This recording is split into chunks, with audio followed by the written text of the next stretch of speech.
هذا هو القرآن نور هدى وأمان يسمو بنا درجات بسم الله الرحمن الرحیم۔ اللہ تعالیٰ جس کو چاہے بخش دے مگر جو کہ شرک کیا ہو، یعنی جس نے شرک کیا ہو اس کی بخشش نہیں ہوگی۔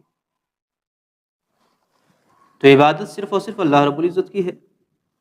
ہاں یہ اور بات ہے کہ عبادات میں بہت ساری چیزیں ایسی شامل ہیں جو اس سے نسبت رکھتی ہیں۔ مثال کے طور پہ ہم قعدہ میں بیٹھے ہیں، تحیات پڑھ رہے ہیں، یہ جو کنڈیشن ہے یہ مکمل طور پر ہم اللہ کی عبادت ہی میں ہیں، اللہ کی عبادت میں ہے، لیکن اس میں کیا ہے، رسول اللہ صلی اللہ علیہ وسلم پہ سلام بھی بھیج رہے ہیں، السلام علیکم ایھا النبی۔